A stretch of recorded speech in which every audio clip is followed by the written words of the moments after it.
ஞானகுரு அவர்கள் கொடுக்கக்கூடிய இந்த உபதேச கருத்து இது எல்லோருக்கும் எளிதாக புரியக்கூடிய கருத்து தான். ஆனால் புரிந்தோம் என்று சொன்னாலும் கூட இது வாழ்க்கையில நம்மால் கடைபிடிக்க முடிகின்றதா அல்லது எந்த அளவுக்கு நாம் கடைபிடிக்க மனது ஏற்றுக்கொள்கின்றது என்பதையெல்லாம் சற்று சிந்தித்து பார்த்தால்தான் இதில் உள்ள உள்கருத்தை நாம் எடுத்து நாம் அந்த ஞானத்தின் வழிகளை பின்பற்ற முடியும். காரணம், நாமே முடிவு செய்கின்றோம் இவர் வேண்டியவர் இவர் வேண்டாதவர் என்று. காரணம், அவர்கள் செய்யக்கூடிய உணர்வுகள் நமக்குள் பதிவாகும் போது அது எதிர்மறையாக ஆகிவிட்டால் பகைமையாக்கி அவரை வேண்டாதவர் என்று சொல்லுகின்றோம். ஆனால் இன்னொருவர் நமக்கு சாதகமாக நாம் எண்ணியபடி நடக்கின்றார், நமக்கு வேண்டியதை செய்கிறார் என்று சொல்லும் பொழுது அவர் வேண்டியவராகின்றார். அவர் அதை எதை செய்தாலும் ஏற்றுக்கொள்கின்றோம். ஆனால் வேண்டாதவரை எதிரி என்று பார்க்கின்றோம். அவர் எதை செய்தாலும் தப்பு என்றே நினைக்கின்றோம்.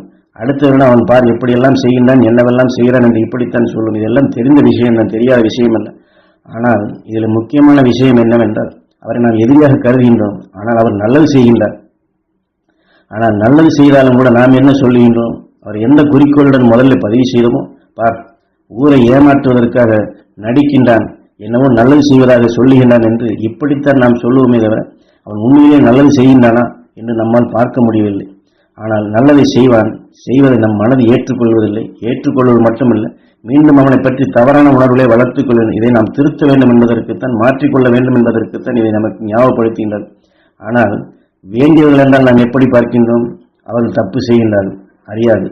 ஆனால் அறியாமல் செய்தாலும் கூட நாம் என்ன சொல்லுகின்றோம், எப்படியோ அவருக்கு தெரியாமலே அது நடந்துவிட்டது, அவர் தவறு செய்யக்கூடிய ஆள் கிடையாது, அவர் தப்பை செய்யாதவர் தான், நல்லவர், ஏதோ சந்தர்ப்பம் இப்படி தெரியாமல் ஆகிவிட்டது என்று அவருடைய தவறை, அவர் செய்த தப்பை மறைக்கத்தான் பார்க்கின்றோமே தவிர அந்த எதிரி என்ற நிலையில் மற்றவர் செய்வதை நல்லது என்றாலும் தவறு என்று சொல்வது போன்று இவர் இங்கே தவறு செய்தாலும் இது தவறு என்று நாம் சொல்வதும் இல்லை, நம் மனதில் அப்படி ஏற்றுக்கொள்வதும் இல்லை. அதை தவறை மறைக்கின்றோம், தப்பை வளர்த்து விடுகின்றோம். ஆகவே அங்கே அதாவது எதிரி என்ற நிலையில் வெறுத்து போய் நியாயத்தை மறைக்கின்றோம், ஆனால் தவறை வளர்க்கின்றோம். இதை போன்று இங்கே நாம் இவர் மீது பாசம் கொண்டு இங்கே நல்லதை எடுக்க முடியாது, மீண்டும் தவறைத்தான் வளர்க்கின்றோம். ஆக வேண்டியவர் என்று சில நிலைகள் நாம் செய்தாலும் கூட அதில் சில தவறுகள் வந்து சேர்கின்றது. வேண்டாதவர் என்று எண்ணப்பட போகும்போது அதிலேயும் சில தவறுகள் வருகின்றது. ஆக மொத்தம் வேண்டியவர் என்றும் வேண்டாதவர் என்றும் என்று பிரித்து பார்க்கக்கூடிய நிலையில் நம்மால் நல்லதை ஒவ்வொரு சந்தர்ப்பத்திலும் எடுக்க முடிகின்றதா, எடுக்க வேண்டும், அது எப்படி எடுக்க வேண்டும் என்பதற்குத்தான் ஞானகுரு அவர்கள் இதை நமக்கு தெளிவாக இதில் உணர்த்துகின்றார்கள். ஆகவே ஒவ்வொரு சந்தர்ப்பத்தில் நம்மை அறியாது வரக்கூடிய உணர்வுகள் அந்தந்த சந்தர்ப்பத்தில் நமக்குள் இப்படி இயங்கக்கூடியதுதான். இதையெல்லாம் அதாவது காவியங்கள் சிறப்பாக இந்த உண்மைகளை அதற்குண்டான ஒரு படைப்பாக கொடுக்கின்றது. ராமாயணத்தில் எடுத்துக்கொண்டால் அதை கூனி என்றும், மகாபாரதத்தில் எடுத்துக்கொண்டால் அது சகுனி என்றும் அந்த சூழ்ச்சி செய்யக்கூடிய நிலையில், ஏனென்றால் மனதிற்குள் இப்படிப்பட்ட சூழ்ச்சி தான் அவரை பற்றி தவறாகவும் இவரை பற்றி நல்லவர் என்றும் உணர்த்தக்கூடிய இந்த குணாதிசயங்களைத்தான் அவ்வாறு படைத்து காட்டுகின்றார். ஒருவர் மீது பற்று இல்லை என்றால் அந்த வெறுப்பின் தன்மை வரும்பொழுது கூனி அது பழிவிற்கும் உணர்வாக இணைந்து விடுகின்றது. அப்பொழுது நாம் எடுத்துக்கொண்ட உணர்வுகள் அவர் நல்லது செய்திருந்தாலும் என்ன பெரிய செய்துவிட்டார், ஏமாற்றுவதற்காக செய்து கொண்டார் என்று சொல்கின்றது. அது ராமாயணத்திலும் கூனி இதைத்தான் செய்கின்றது. ராமன் உயர்ந்தவனாக இருக்கின்றான், ஆனால் அவனை பிடிக்காதபடி அவனை பகைமையாக ஊட்டுவதற்காக கைகேயிடம் அந்த உணர்வை ஏற்றி கொடுக்கின்றது. ஆனால் கைகேயிக்கு அந்த எண்ணம் இல்லை. ஆனால் இந்த கூனி என்ற பாத்திரத்தின் மூலமாக ராமனை அவன் உயர்ந்தவனாக இருந்தாலும் கூட அவன் மீது பற்று இல்லாதபடி அவன் மீது பகைமை ஊட்டும்படியாக கைகையிடம் இதை உபதேசிக்கின்றதைத்தான் இங்கே சூழ்ச்சி என்று சொல்வது. அது தனக்குத்தானே இப்படித்தான் நமக்குள் சூழ்ச்சிக்குள் நாம் சிக்கிக் கொள்கின்றோம். இந்த கதாபாத்திரத்தை தான் அங்கே கூனி என்று காட்டுகின்றார்கள். தசரதன் உன்னுடைய கணவன் தானே, அவனுக்கு பிறந்த மகன் தானே பரதனம், அது அவனுக்கும் இந்த அரசியல் உரிமை நீ கேட்கக்கூடாது, அது ராமனுக்கு மட்டும்தான் உரிமையா, ஏன் பரதனுக்கு இதை கேட்கலாம் அல்லவா, ஏன் கொடுக்கக்கூடாதா என்றெல்லாம் கூட இப்படிப்பட்ட உணர்ச்சிகளை தூண்டுகின்றது. ராமன் இருந்தால்தான் இங்கே அவன் மூத்தவன் என்று சாம்ராஜ்யத்தை ஆள முடியும், ஆனால் அவனை அனுப்பிவிட்டால் பரதன் எளிதாக ஆட்சிக்கு வந்து விடலாம் அல்லவா என்று இப்படி ஆசையின் உணர்வுகளை தூண்டுகின்றது கூனி.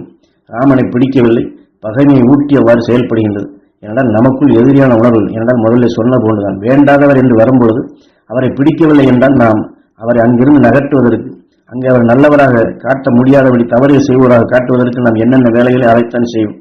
அதைத்தான் இங்கே சுட்டி காட்டி எதிரியான உணர்வுகள் சந்தர்ப்பத்தில் நம் உடலுக்குள் இப்படி இரண்டாவது நாம் அல்ல, நாம் எடுத்துக்கொண்ட உணர்வு அதைத்தான் கதாபாத்திரமாக கூனி என்றும் சகுனி என்றும் காமியங்களை தெளிவாக சித்தரித்து காட்டின அத்தகைய அணுக்கள் நமக்குள் விளைந்து விட்டால் அது இதைத்தான் செய்யும், இப்படித்தான் நமக்குள் குற்றவாளிகளாக நம்மை உருவாக்கிவிடும் என்று ராமாயணம் தெளிவாக காரியுங்கள்.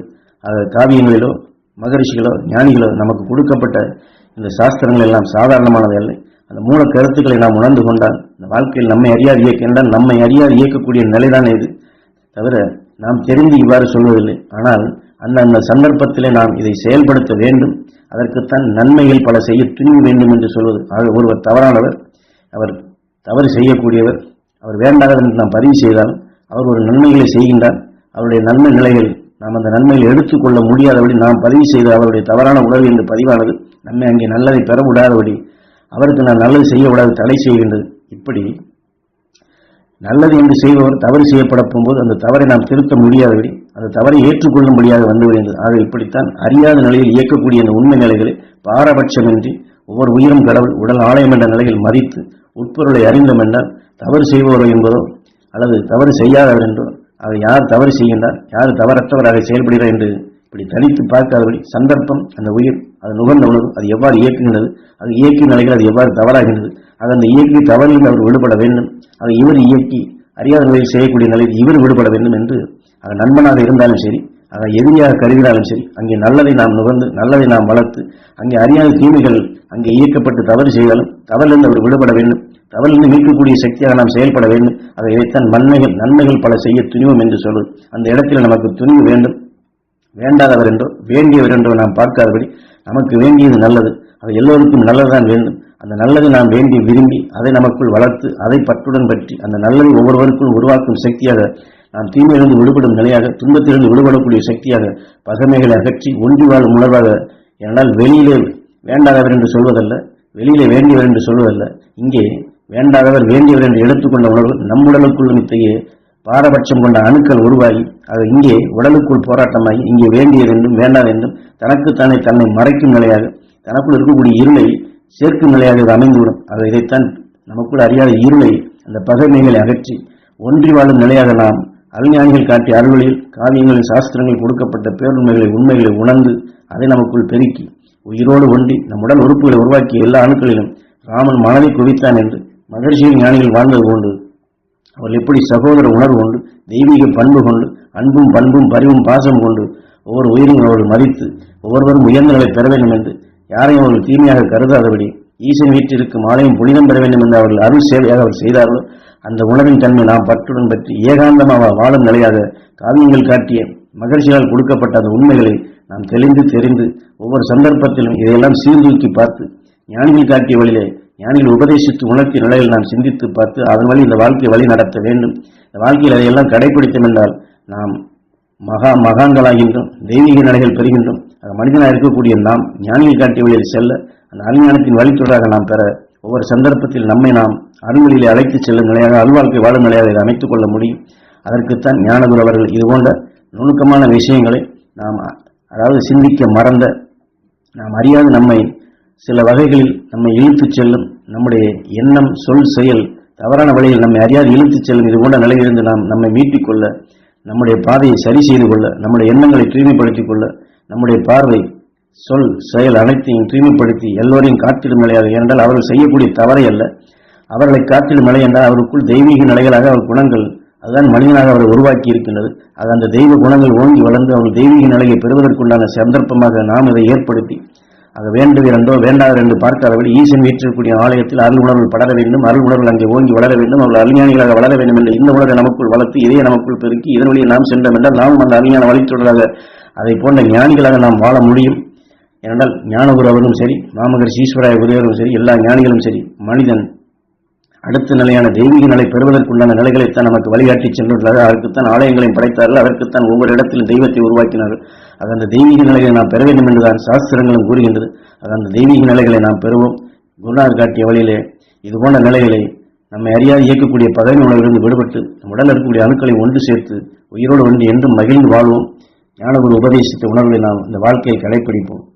ஓம் ஈஸ்வரா குருதேவா.